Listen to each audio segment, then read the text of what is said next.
لا إله إلا الله محمد رسول الله. Bismillah, alhamdulillah, assalamu alaikum, which is a greeting of peace. Peace be unto you. Thank you for tuning into another episode of The Deen Show. We are here trying to help you understand Islam and Muslims. Now, my next guest, who is coming out in a minute, he's been with us before. He has a special section at thedeenshow.com. You can hear his story and how he embraced Islam, amongst other topics that we've done with him. Now, we are going to be talking about Muslims in America, American history with Muslims. Now, just to note, we're going to be using the word Islam. By now, many viewers who've been with us, you know what this word means. Simply surrender, submission, obedience, doing all this sincerely to the one God who created the sun, the moon, and everything in this universe. And that's easily summed up with one word in Arabic, which is Islam. And a Muslim is one who does this action. The action of submitting and surrendering, sincerely being obedient to the one God who created everything in this universe. It's much easier summed up with one word, Muslim. How long have these Muslims who implement Islam been in America? And that's what our next guest, Dr. Jerald Dirks, is going to help answer when we come back here on the Deen Show. You don't want to go nowhere. Allah, there's only one God and Muhammad is his messenger. Allah, la ilaha illallah. Allah, there's only one God and Jesus was his messenger. Allah, la ilaha illallah. I don't know why I did that. Maybe it's just to break the ice. Assalamu alaikum. Peace and the mercy of God be upon you. And you too, my brother. How are you? Good, good. It's good to have you with us here on the Deen Thank Show. you. We've covered quite a few topics with you before. For those of our viewers who don't know who you are, just take a minute and tell us a little bit about yourself. Well, I converted to Islam in 1993, did the Hajj pilgrimage in 1999. Prior to that, I'd practiced for a number of years as a psychotherapist. I have a doctorate in clinical psychology. But before that, I was an ordained minister in the United Methodist Church, having received a Master of Divinity degree from Harvard Divinity School. Did Christopher Columbus discover America, or did Muslims discover America? Let's talk about this history with Muslims in America. Well, it's kind of ironic to say someone discovered America when American Indians were already here. But this issue of Muslims in American history is a very important issue. And why is this so important? Well, let me illustrate it with a story. It was a year before 9/11. Yes. And my wife and I were standing at our local Midwestern airport located right on the buckle of the Bible Belt, waiting for our luggage to come down the conveyor belt. And a gentleman across the way, maybe 20 feet, 30 feet away, happened to glance over, and he saw my long, unruly beard, and he saw my wife wearing her scarf and her long outer garment. And he did sort of a double take, I noticed out of the corner of my eye. And then over the course of the next 5 minutes, he sort of slowly meandered across the space until he was standing right next to me. And at that point, he turned to me and he said, "Where are you from?" And I said, "Well, I'm from 35 miles north of here." And he said, No. I mean, where are you from originally?" And I said, "Well, I was born 30 miles north of here." And at that, sort of a puzzled, confused look crossed his face, and he started to turn and walk away. And then you could just see the light bulb going on over his head. And he turned back to me with this look of triumph on his face, pointed to my wife and said, "Well, where's she from?" And I said, "Well, she was born 40 miles north of here." You see what he was trying to do, brother? He had correctly identified us as being Muslims. And because he had made that identification, he was going to rob us of our American identity and our American heritage. And in doing so, he was reflecting a myth that is very, very common amongst the American public. And that is that Muslims came first to America in the latter half of the 20th century, that somehow Muslims are Johnny-come-latelys on the American scene. The truth of the matter, however, is far, far different than that. We Muslims have been here long before the latter half of the 20th century. We Muslims helped tame and settle the American Wild West in the latter half of the 19th century. We Muslims fought to preserve the Union in the American Civil War between 1861 and 1865. We Muslims stood armed and ready to defend the American coastline from British invasion in the War of 1812. We Muslims fought to secure American independence from Great Britain during the American Revolutionary War. We Muslims built the agricultural base of the American South long before there ever was a United States of America. We Muslims were here in the early part of the 17th century in the British colony at Jamestown. We Muslims were here in the latter part of the 16th century in the Spanish colonies. We Muslims were here with the Spanish conquistadors in the early part of the 1500s. We Muslims were here with Columbus in 1492. And yes, we Muslims, even though this is a little controversial, we Muslims were here long before Christopher Columbus ever thought of coming to America. Amazing. Tell us now, I want to just go backwards at the airport. You were doing nothing, minding your own business, but was it because now we see a lot of Muslims, and we addressed this in previous shows, the beard. So you had you said the ruly beard. The long, unruly beard. And now your wife. Wearing the scarf. Which if you look back, with the beard, in any picture that is portrayed of supposedly Jesus, he has a beard, doesn't he?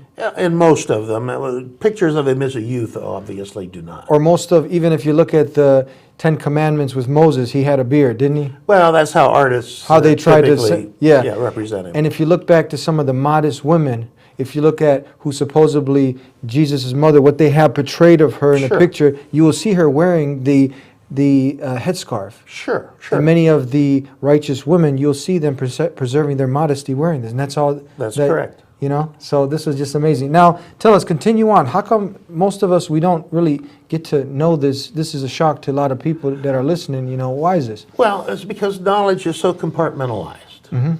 Unless you read Arabic or have access to someone who reads Arabic, and you go back to these very early Arabic books, you won't find this information. But if you do go back and you read Arabic or have access to someone who reads Arabic, you go back to these early books, you find that there were a number of voyages from the Muslim world to the Americas long before Columbus.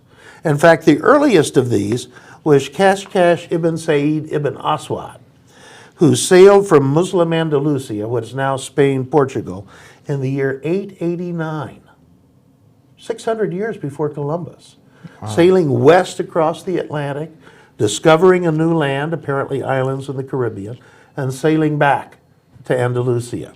About 100 years later, Ibn Farouk, in the year 999, made a similar voyage from Muslim Andalusia to the New World. You said Ibn. What does that mean for? Son of. Yeah, son of Farouk. Son of Farouk. That would be his father. Okay. Yeah. And then Al-Idrisi, famous Muslim geographer and scientific advisor to the King of Sicily in the 12th century, wrote about a group of 8 Muslim sailors that sailed west across the Atlantic from Muslim Andalusia, or Spain, Portugal, arrived at 2 new islands, hitherto unknown to them, and there they were captured by American Indians and held captive for a few days. And after 2 or 3 days, another Indian came who served as translator between the Indians and these Muslims from Andalusia. And he arranged for their release, and they went back to Andalusia. Now, the important thing in this story is to stop and think for a moment. Wait a minute. There's an American Indian who can serve as translator? There's an American Indian who has had enough contact with Muslims that he can speak Arabic? and serve as a translator. So we have these stories from written in very early Arabic books detailing these 3 voyages from Muslim Andalusia. But it's not just from Muslim Andalusia. It's also from what today we call Morocco. For example, Sheikh Zain ad-Din Ali ibn Fadl al-Mazarandi sailed west from Morocco across the Atlantic in the year 1291, reached the New World. And perhaps the most impressive of all is sailing from West Africa, the Mandinka Kingdom of Mali. Around the year 1310, the Sultan or king of that empire, named Abu Bukhari, sent 2 expeditions west across the Atlantic. Now, Columbus sailed in 1492 with 3 ships, the Nina, the Pinta, and the Santa Maria. From what is documented in the ancient Arabic books, Abu Bukhari sent 2 fleets which together totaled 2,200 ships.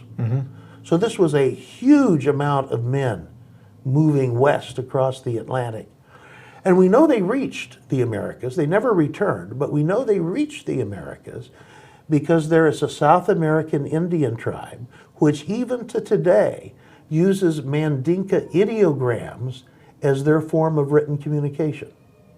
There's a North American Indian tribe whose syllabus of words was written down by a Moravian missionary in the mid-1700s. And when modern linguists look at that syllabus, they discovered a large number of those words are Mande, the language of the Mandinka of Western Africa. So they obviously made it to the Americas, explored parts of South America and North America, intermarried with the American Indian tribes, and gradually their history was lost. But they were here, and they were here almost 2 centuries before Columbus. So yes, we Muslims were here before Columbus. You mentioned that if you don't have access to some of the Arabic books on history, or do you find this in some of the history writings here in America, like when you were attending university at Harvard? Will you see this information there? No. This sort of information, again, is too compartmentalized. People who are writing about American history typically don't read Arabic. Yeah. The person who did the pioneering work on Muslims in America before Columbus was Dr. Abdullah Hakim Quick, who is fluent in Arabic and who has a PhD in history, by the way. So he went and looked at this authentic information, Yes. and this was documented, and now anybody who is a sincere historian now, he can take from this work that he's done? Yeah, it's beginning to receive some notice. Okay, so let's go back to what we said. Why is this so important to say for the Muslim youth to know this history? Crucial for the Muslim youth to know this history. Or not even just the Muslim youth, for Americans in general. Well, crucial for them to realize that Muslims have been here all along and that Muslims have made contributions to America all along. But especially for the second generation of Muslims in America, this is a most important piece of information, because as they hit adolescence, they're struggling to develop their own sense of identity, establishing their national cultural identity as Americans and establishing their religious identity as Muslims. And when you meet or are confronted by this sort of bias that says, well, if you're a Muslim, you obviously can't be an American, that creates conflict for them. That creates identity conflict for them. So it's important that they have this grounding and understanding their own unique heritage in America that Muslims centuries before them were contributing to America. Tell us some more interesting things that we probably didn't hear before about some of the other contributions that Muslims have made to America. Well, as I mentioned, Muslims were here with Columbus in his epic voyage in 1492. Amongst them, we can point to at least one Muslim who was Pedro Alonso Nino. He was a Muslim from Africa, sailed with Columbus, and helped charter and navigate much of the Atlantic Ocean. But 3 very important people we need to point out are the Pinzon brothers. And the Pinzon brothers were Moriscos. Now that's a term that needs some definition. Most people probably are not familiar with that term. In 1492, the Spanish Inquisition was going on full blast. And the Spanish Inquisition targeted both Jews and Muslims for their persecution. Let's stop for there and digress. What was this about, this Spanish Inquisition, just in short? Ferdinand and Isabella, Yeah. their Catholic majesties of Spain, had reconquered Spain from the Muslims with the fall of Granada in 1492.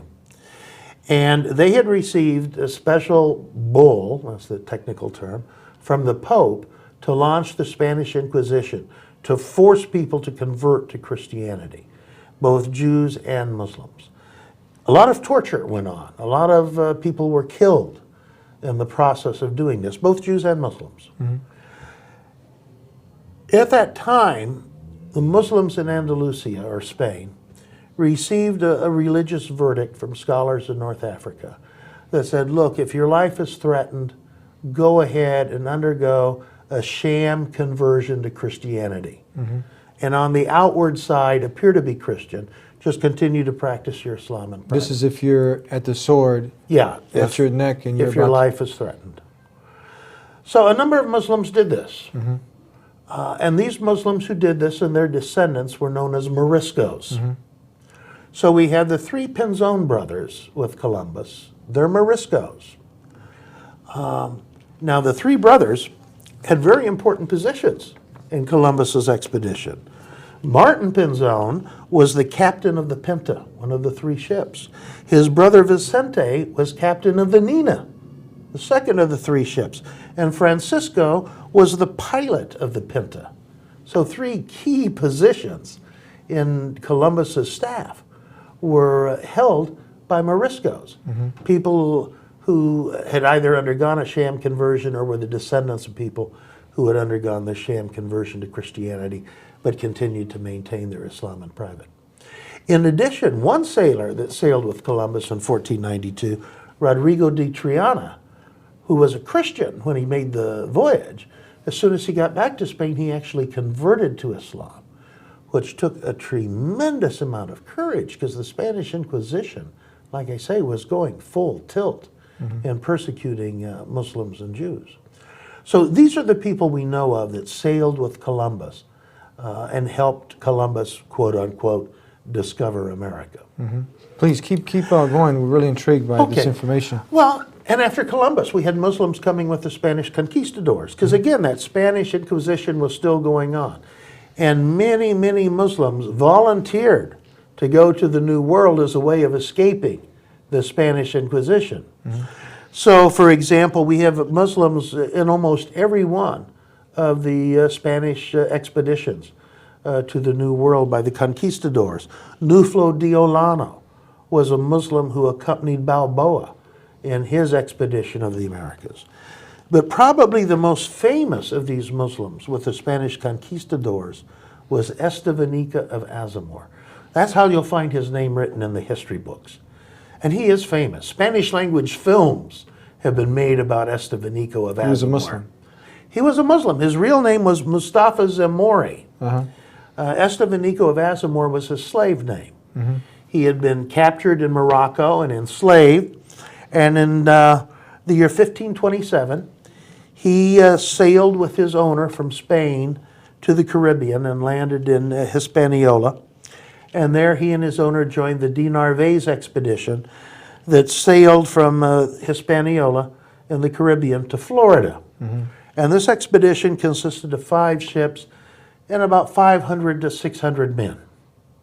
Well, along route, they were hit by a hurricane. Some of the ships sank. The survivors, when they made it to Florida, were immediately attacked by Indians, many of them perishing. Those survivors, including Mustafa, began a 5,000-mile westward and then southern trek on foot from Florida to Mexico City. And they were the first people from the old world to go through, Georgia and Alabama and Mississippi and Louisiana and then down into Texas and finally down into Mexico and to Mexico City. And when they finally arrived there, there was only Mustafa and 3 others still left alive out of those 500 to 600 who had begun that expedition. History books talk about him, but they'll talk about him as Estevanico of Azamor. They won't mention that his real name was Mustafa Zamori, and they won't mention the fact that he was a Muslim. Yeah. What about Kantey Kintay? Well, this is later. Yeah. He obviously wasn't there with the conquistadors. But before we get to the conquistadors, or get to Kantey Kintay, you know, Muslims were here with the early colonies. The Spanish established a colony early on at Santa Elena back in the year 1566. And many of the colonists that they took were from the Galician mountain areas of Spain and Portugal, which was an area that was very, very densely populated by Muslims. So it's a very safe assumption. We had a number of Muslims in the Santa Elena colony, which was located in the southeastern, what is now the United States. We also know that Spain settled Turkish Muslims, both in Cuba and Mexico and in the southwestern United States. These were primarily Turkish Muslims who were silk and textile workers. And in Jamestown Colony that the British established, again we had Turkish Muslims who were brought into the colony, again primarily silk and textile workers. And in fact they became so numerous in Jamestown Colony that Virginia actually passed a law prohibiting any more Turks and Muslims from entering the Jamestown Colony. And the first written record we have of those Muslims being there is from the year 1631. So again, very substantial contributions. You mentioned Kantey Kintay. Yes. Very famous in Alex Haley's book, Roots. Yeah, they actually have a new revised DVD or movie that one can see, and I watched it. It was really good. And the miniseries that was miniseries, broadcast years ago really doesn't mention the fact that he was a Muslim. If you are a Muslim and you know what to look for, you can deduce it. But the book makes very, very clear that Kantey Kintay was a Muslim. In the Americas, both North and South America, during this unforgivable period of human slavery, there were approximately 20 million enslaved Africans that were brought to the Americas. Of these, current historians are now estimating between 20 and 30% were Muslims. So between 4 and 6 million enslaved African Muslims were brought to the Americas. Many of them highly educated, some with the equivalent of PhD degrees from the University of Timbuktu. And historians are now finding in little county museums in the American South entire books written in Arabic by these enslaved African Muslims. Wow. The entire Quran written from memory in Arabic. Entire books of Islamic jurisprudence written from memory in Arabic. So a very educated group of people, and some modern historians are now positing that the percentage of literacy among the enslaved Africans in the American South was actually higher than the percentage of literacy among the slave owners. It's just that the slaves' literacy was in Arabic, not in English. Yeah. So who were some of these Muslim slaves? One was Kantey Kintay. Yes. And Kantey Kintay grew up in, he was born around 1750 in Darfur in West Africa in what is now Gambia. When he was a teenager, he went out into the jungle to get some wood to make a drum. And at that point he was captured and enslaved, taken to the coast and put on board a ship, the Lord Ligonier, and transported to the Americas. And how horrible these conditions were on the ship. These people were chained in a reclining position where they were lying down, body next to body, and kept in this position throughout almost the entire voyage. How long would a voyage take? Oh, it could take a couple of months. Wow. And they were given, a bare minimum of food and water. The conditions, sanitary conditions, as you can imagine, were horrible. There were no bathroom breaks. You just stayed in that position. How bad was it? Well, on the ship that Kantey Kintay came over on, we're told that approximately 30% of those enslaved Africans died during the voyage to the Americas. Well, Kantey Kintay reached the Americas and was sold at auction. to John Waller of Spotsylvania County. And Kantey Kintay could not adjust to being a slave. And so he repeatedly tried to escape. And finally, to prevent him from escaping anymore, Waller had one of his feet amputated. And at that point, then he was sold to Waller's brother, who was a somewhat more compassionate slave owner. He later married a father to daughter named Kizzy, who was sold away from the family to another owner. That owner raped Kizzy, producing a son called Chicken George. And there's a photograph of Chicken George taken late in his life as an old man that shows him sitting down, and he's wearing the kufi, the skull cap associated with the Muslim, and the thobe, or long gown associated with Muslim men. So we know Kantey Kintay was able to pass along at least some of his Islam to his daughter, and she in turn some of it to her son. So Kantey Kintay, probably the most famous of the enslaved African Muslims in America.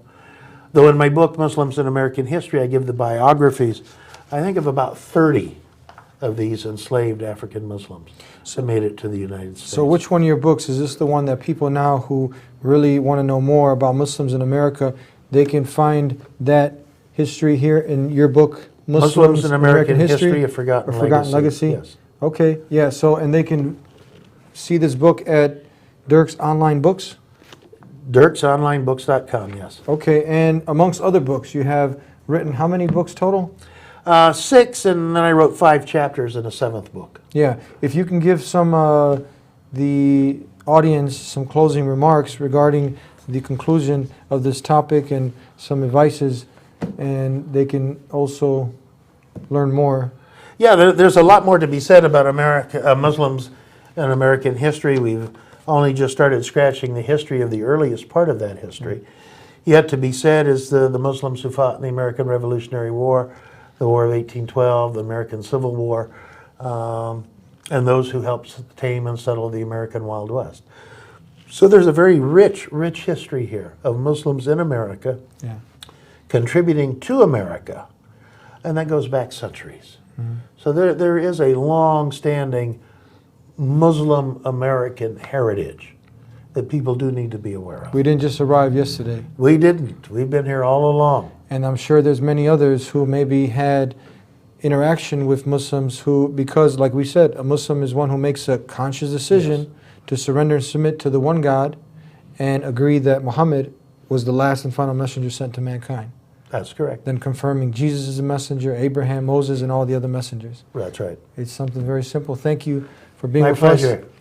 I'd like to thank you for tuning in to another episode of The Dean Show. You can learn more, Muslims in America, the history, forgotten legacy, and you can go to our brother's website, that's Dirks Online Books, to read more on this topic. I hope that you got to benefit and learn something new, and we will hopefully see you again next week here on The Dean Show. Until then, Assalamu alaikum, peace be unto you. The DVDs for dawah, as Allah has said in the Quran in Surah Nahl 16:125, Udu ila sabili rabbika bil hikmati, invite all to the way of your Lord with wisdom, beautiful preaching, and reason with them in ways that are best. And this is a great opportunity for you to take up the obligation, take up the call as Allah has told you to do, and share this beautiful message with the world, Islam, submission to the one God. Come and see what everyone's talking about. If you find one contradiction, it can't be from God. But the rational idea, the rational explanation is, you do your best. Give up worshiping God as one. I will never give up spreading this message. We hope that you take that necessary step. You don't know if you're going to live till tomorrow.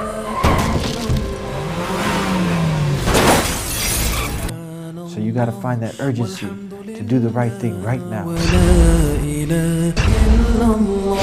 If you say that you do not believe in Jesus, you have stepped outside of Islam. You cannot be a Muslim. It is a tenet of our faith to...